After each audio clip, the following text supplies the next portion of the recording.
안녕하세요. 반갑습니다. 수필 읽어주는 자매직 조갱자 마술사입니다. 지금 행복하자고 하면서 왜 미래에 집착할까? 류혜인. 개미와 배짱이의 만족 지연. 옛날에 개미와 배짱이가 한 마을에 살고 있었습니다.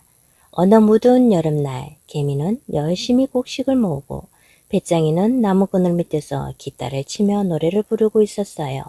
하루는 배짱이가 더운 여름날에도 쉬지 않고 일만 하는 개미를 보고 말했습니다. 개미야, 힘들게 일만 하지 말고 조금 쉬어가면서 해. 그러자 개미가 말했어요. 겨울을 행복하게 보내려면 지금의 고통은 참아야 해. 겨울? 지금 먹을 게 이렇게나 많은데 못하러 벌써 겨울을 걱정해? 넌 정말 한심하구나. 여름은 언제까지고 계속되지 않아. 지금 미리미리 식량을 준비하지 않으면 겨울에 굶어 죽게 될 거라고. 개미는 내심 배짱이가 못마땅했습니다. 개미에게 배짱이는 미래에 대한 아무런 희망이나 비전도 없는 한심한 청춘일 뿐이었죠. 어느덧 여름이 가고 혹독한 겨울이 왔어요. 겨울에 먹을 음식을 미리 준비하지 않은 배짱이는 먹이를 찾아 눈속을 헤맸습니다. 하지만 아무것도 구할 수 없었지요. 무서운 추위에 배짱이의 정신은 점점 혼미해져 갔습니다. 그때 배짱이는 따뜻한 불빛이 새어나오는 집을 발견했어요. 그곳은 바로 개미의 집이었지요. 개미는 여름날 열심히 일한 덕분에 아늑한 집에서 충분한 식량과 함께 편히 지내고 있었답니다. 배짱이는 개미의 집에 찾아가서 음식을 나눠달라고 부탁했어요. 하지만 개미는 매몰차게 문을 닫으며 말했어요. 꿀 좋다. 그 어두운 여름날 내가 땀 뻘뻘 흘리면서 일하고 있을 때 넌 뭐했니? 한가롭게 기타나 치면서 노래만 불렸잖아. 그러게 이런 날을 대비해서 놀지 말고 열심히 일했어야지. 개미와 배짱이 이야기에서 개미는 부지런함의 상징으로 등장한다. 뜨거운 여름 내내 쉬지도 않고 일한 개미는 덕분에 춥고 혹독한 겨울을 풍족하게 보낸다.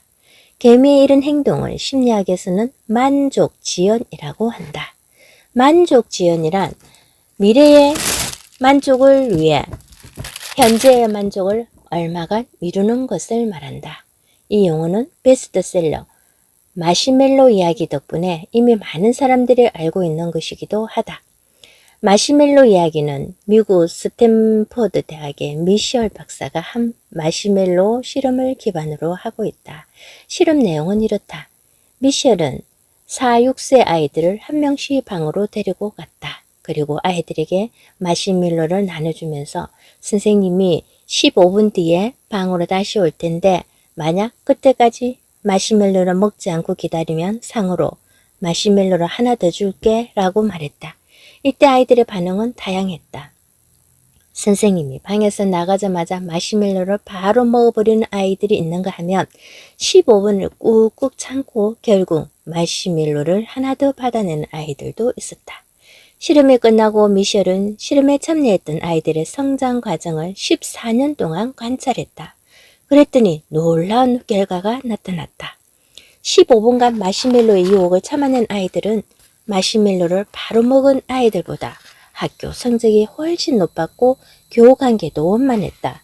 심지어 미국 대학에 지원할 때 쓰이는 SAT 평균 점수가 210점이나 높았다. 다시 말해 마시멜로의 유혹을 이기는 아이들이 그러지 못한 아이들보다 성공적인 삶을 살 가능성이 훨씬 높았던 것이다.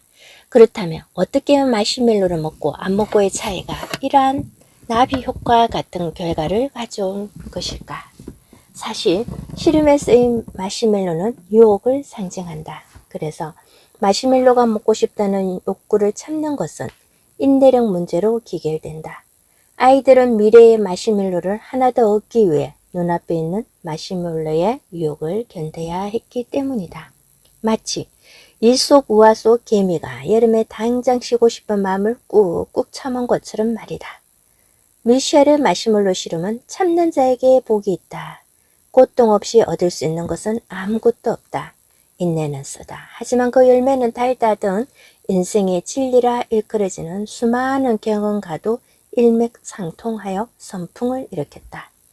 또 각종 자기계발서는 만족 지원 능력이 성공의 열쇠다라고 강조했다. 교육 현장에서도 교사들이 학생들에게 삶에 도움이 되는 이야기로 마시멜로 실험을 자주 언급하기도 한다. 그렇다면 인내력은 기를 수 없는 것일까? 선생님이 나가자마자 마시멜로를 먹었다고 해서 평생 유혹에 잘 넘어가고 인내력이 약한 사람으로 살아야 하는 걸까? 그건 아니다. 다행스럽게도 인내력을 기를 수 있는 구체적인 방법이 있다. 그 방법은 스탠포드 대학의 반두라 명예교수와 그의 동료들이 한 실험에서 알 수 있다. 우선 연구자들은 실험 참가자들을 4집단으로 나누었다. 그리고 참가자 모두에게 자전거 운동을 시켰다. 이때 첫 번째 집단에게는 운동 목표와 피드백을 아무것도 주지 않았다. 두 번째 집단에게는 목표만 주었고 세 번째 집단에게는 피드백만을 주었다. 마지막으로 네 번째 집단에게는 목표와 피드백 둘 다 주었다. 여기서 말하는 목표란 오늘은 어제보다 3분 더 운동을 하겠다 와 같은 것이었으며 피드백은 멋져요, 좋아요, 다리 근육이 좀 더 탄탄해진 것 같네요 같은 것들이었다. 실험 결과 목표와 피드백 둘 다 주었던 네 번째 집단에서 자전거 운동 시간의 증가폭이 가장 큰 것으로 나타났다. 즉 목표에 맞춰서 운동하고 주위 사람들로부터 피드백을 받을 때 인내력이 크게 향상된 것이다. 그런데 마시멜로의 실험대로 삶의 초점을 미래에 맞추고 현재의 행복을 미루는 것이 과연 옳은 것일까? 소련의 시인이자 소설가인 보리스 파스테르나크가 한 말이 있다. 사람은 살려고 태어났지 삶을 준비하려고 태어나지 않았다. 즉 미래에 대한 지나친 준비는 현재에 대한 낭비가 될 수 있다는 것이다. 예전에 한 강연 프로그램에서 어느 가수가 했던 말이 사람들의 공감을 불러일으킨 적이 있다. 그녀는 어느 날 아침에 언니 운동화 좀 신고 나갈게 하고 정말 아무렇지도 않게 나갔던 동생이 갑작스러운 사고로 숨지게 되면서 오늘이 마지막 날이라는 생각으로 살자는 생각을 가지게 되었다고 한다. 다음은 그 가수가 사람들에게 했던 말이다.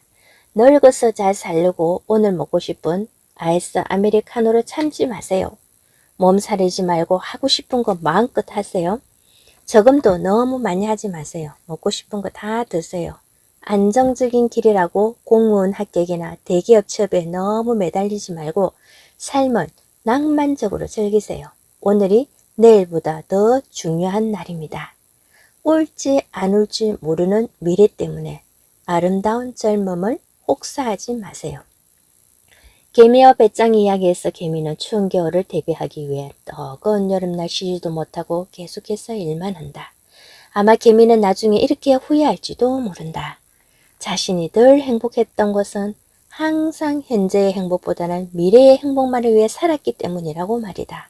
반면 배짱이는 현재의 행복에 좀 더 집중하며 살았다고 볼 수 있다. 비록 추운 겨울날 먹을 것을 찾아 헤매는 신세가 되었지만 대신 자신이 하고 싶은 것을 마음껏 즐기며 찬란한 여름날을 보냈기 때문이다. 인생에 정답은 없다. 가령 무사 아스리드는 사막별 여행자라는 책에서 20대가 벌써 50대 이후의 삶을 걱정할 필요는 없다라며 현재의 행복을 강조했다. 그런데 리처드 타일러와 캐서 선서타인은 넛지라는 책에서 당신은 은퇴 후의 삶을 준비하고 있는가? 아니라면 당장 책을 듣고 서둘러라 라고 말하며 미래의 행복에 주안점을 두었다. 정답을 모르겠다면 궁극적으로 자신의 행복이 어디에 있는지 매 순간 자각하려고 노력해야 할 것이다.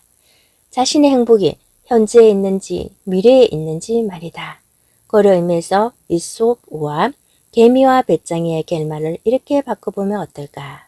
배짱이는 개미 집에 찾아갔어. 음식을 나눠달라고 부탁했어요. 하지만 개미는 매몰차게 문을 닫으며 말했어요. 꼴 좋다. 그 더운 여름날 내가 땀 뻘뻘 흘리면서 일하고 있을 때 넌 뭐했니? 한겨롭게 기타나 치면서 노래만 불렀잖아.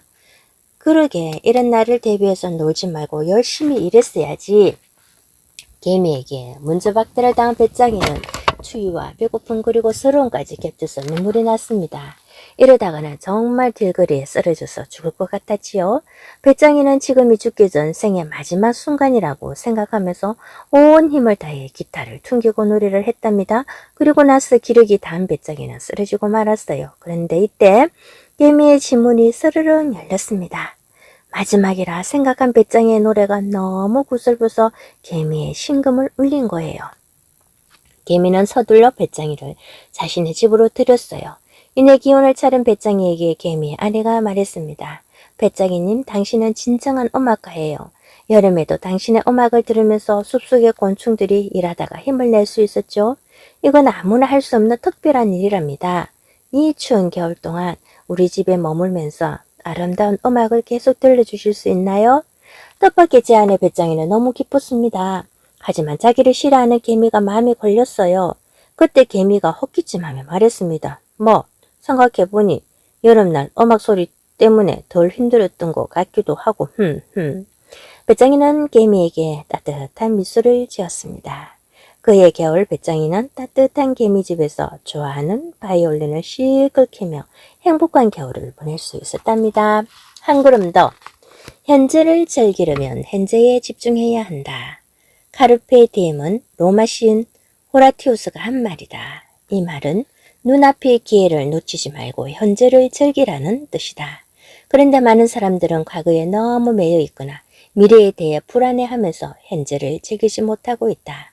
그렇다면 현재를 즐기라는 말은 구체적으로 어떻게 하라는 말일까?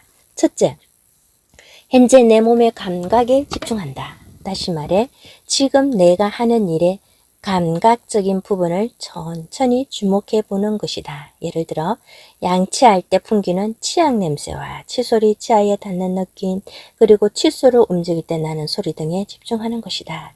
이 방법은 의식의 흐름을 현재로